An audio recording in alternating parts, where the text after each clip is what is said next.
Seriously, this is not what we needed. Some round 17 TLT carnage is pretty bad, actually. We've been saying carnage a few times, but this time it actually is. There's a few guys there not backing up, or potentially not backing up. There's been some droppings. There's a few things mixed out. In and around this one, not great at all. So let's get straight into it. And you see obviously the faces that have been named this week. Jack Bird is back. Murray is returning, along with Victor Radley. And all of them play a part in moving some guys out of positions, that's for sure. So let's speak about the Dragons and the Warriors to kick things off. And yeah, Bird is that guy. He's back on the edge. We have some bad news later on, so keep Bird in your mind heading into that one. Jack DeBellin returns from his head knock, which is great news. It's exactly what we thought was going to happen. Awesome. Jacob Little, still a potential option, you guys, in the 9 jersey, in the hooking role if you are looking at someone like that. That's all the options I would be looking at for this Dragon side at this point. With the Warriors, they get through their second to last bye, which is good, and they play all of the games here up until their next bye in round 21. So Chance and Klukstar, still a solid option, playing really good footy at the moment, but has got up a lot in cash. Lukey Metcalf is a potential option as well. There's still no sign of Tamati Martin, so unsure if he's, it sounds like in the next couple of weeks for him, but does he come back into the squad, or does Metcalf kind of play his way into that position? He played really, really well last week, along with SJ. So if you don't have SJ right now, he's a great half selection if you need one, that's for sure. Tohu Harris, still a solid one, guys. I think that week off is going to be helpful for his knee. Might see him play a little bit better, which is going to be really, really good. But other than that, not really much else to say on the Warriors, apart from Adam Fanua-Blake being a really solid pickup if you need him, but he's obviously very, very expensive on that one. Okay, let's go on to the Dolphins Eels. This is the biggest news here, is that our boy Connolly Lemuelu has been dropped to the bench, which is very, very frustrating.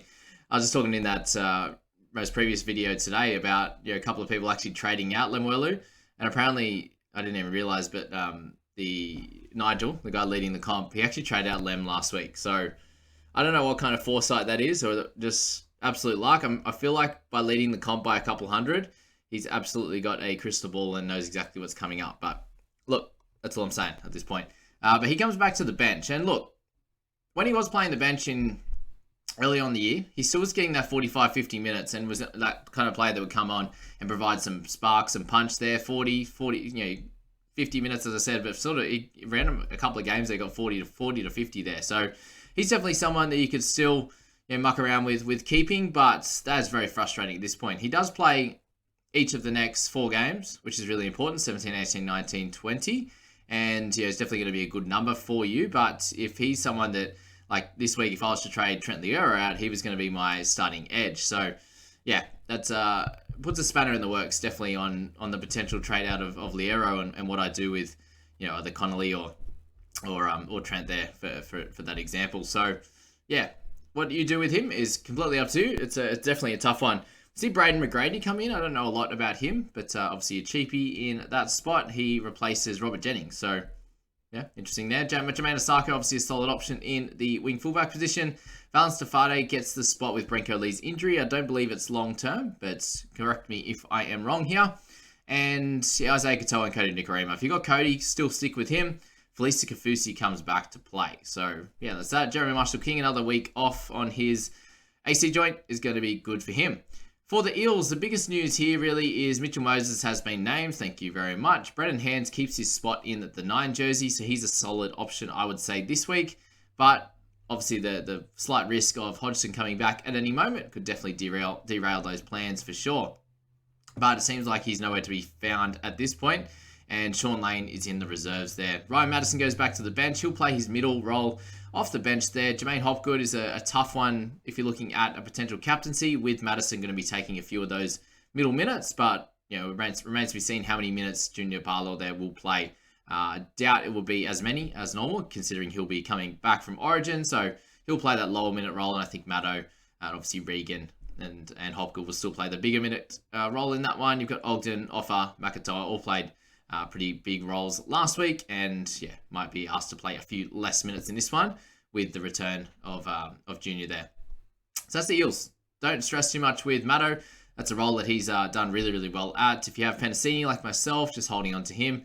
Gutho has been great as well. Bradley Simonson also. All right, so let's go down to Panthers Knights. And the next big news is that Zach Hosking has been pushed to 18th man. So anyone who was holding him, there's still a bunch, I believe. He's in the 18th man. We've got Eisenhuth Garner in there as well. So plenty of, and Peachy to go along with it. So plenty of decent players on that one. Jamin Salmon goes back to bench. We see Luai return. Edwards is there. Tungo, Crichton, To'o. So Tungo still a solid option there. I wouldn't be going for any of the guys backing up in the Panthers. Isaiah Yeo, obviously a gun mid that you could be looking at kind of now. Is it potentially an option for him? Or just waiting until sort of round 20 for him there. So Sorensen and Martin are going to be named to start. So there's every chance that if one of them gets injured, that Hosking will come back in and play.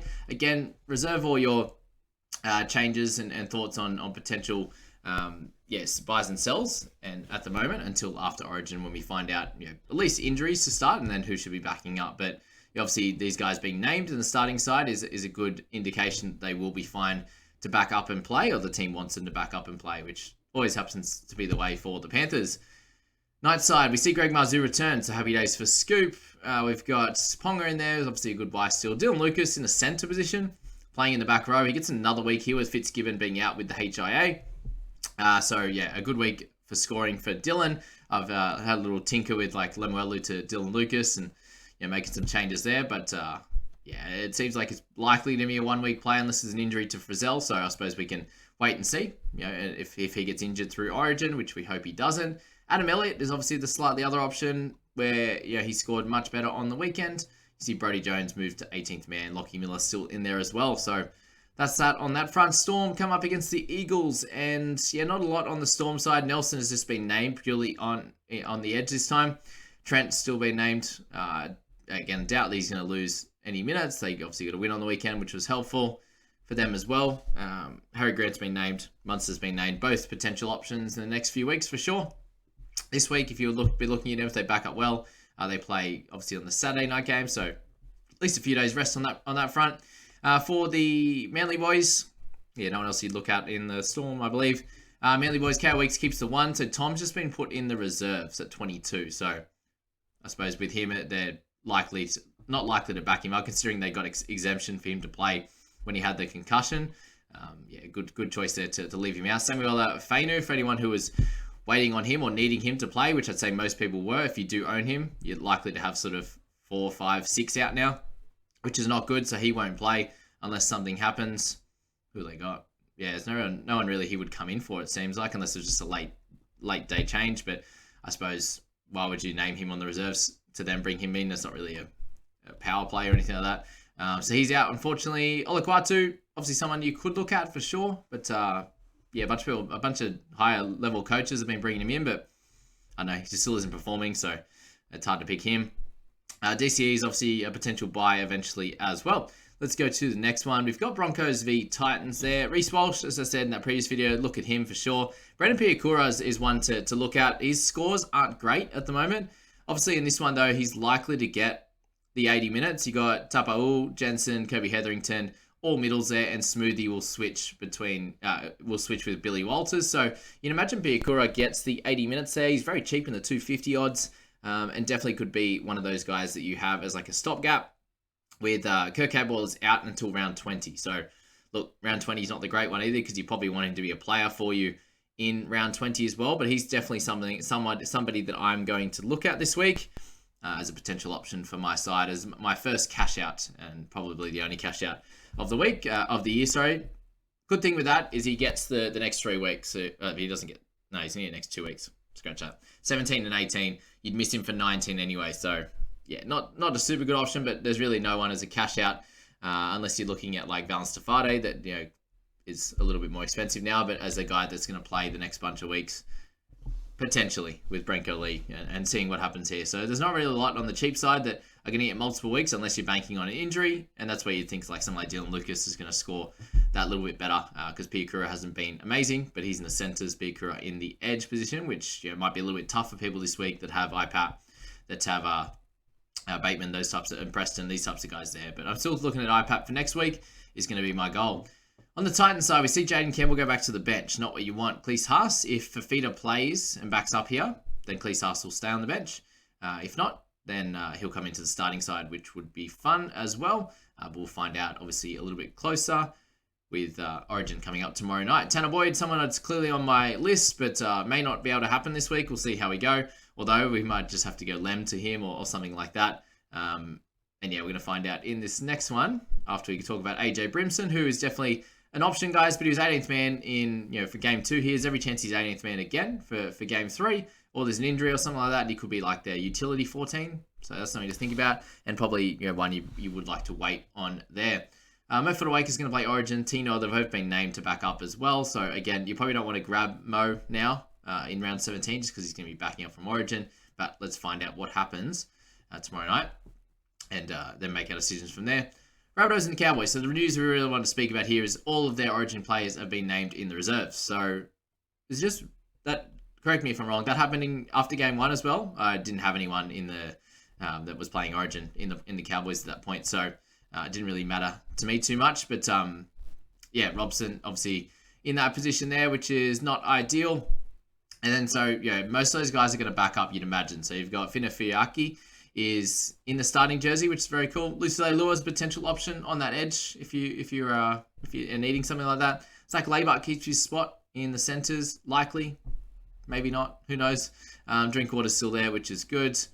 But yeah, that's the main sort of thoughts at this point around the Cowboys. Just hoping that they do back up. They play a very late game, obviously 4 p.m. on Sunday should be enough time for them to back up. It's a very important game for them against the Bunnies, so I would expect them to, but it's just that little bit. It's a little bit of scariness. So hopefully we do find out some information on Friday after Origin. And then the Bunnies. So the big news here is just the thoughts on what's going to happen on the edge. So Keelan Koloamatangi, he's someone that we need to speak about because he's lost a little bit of cash. He's been playing through the middle, and now he gets his spot back on the edge. It'll be 80 minutes. He is still in Origin contention, so that's just a small thing to think about there. But just has the bye in round 20 and then one a lot later. So definitely have him in your thoughts. He's priced under what his average is by 5. He's averaging 57 before the injury, and he's now under a 50 average. So he's definitely someone in the edge you could look at, but has a bye in round 20, plays 19 unless he's in Origin. Cook named to back up, same with Murray, which is good. Tommy Burgess returning there as well. Mamazelis in the reserves if anything happens to Cook. Jacob Host has been dropped as well. Jed Cartwright comes into the squad, so he's just someone we will focus on tomorrow. He's obviously that dual position guy that could do a job, but again, how excited are we that he's in that spot? To be honest with you, he just comes in and replaces him. Could be replaced himself next week. Who knows at this point? So that's the hard one there with the Bunnies.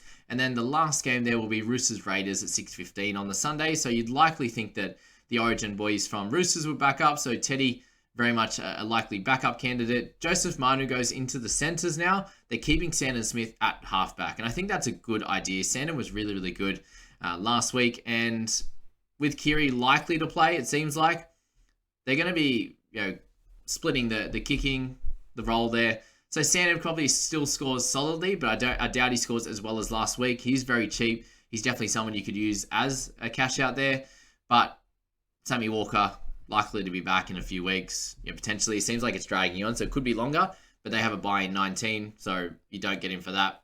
Hopefully you would get him for 20, but you just don't know, so you get him for this week, next week, likely, and then round 20. But that's the hard thing. If you have multiple Eels in your team, in round 18, you're going to be needing a full 17. Just say you have 3, or you say you have 4 Eels at this point, or you want to have the rest of your guys playing each and every week and no chance of being dropped, so that's something to think about. If you have 3 Eels, then you can probably get away with having one of those guys that's probably potentially a cash out or a week-to-week prospect or something like that. So Sandon Smith, definitely half an option.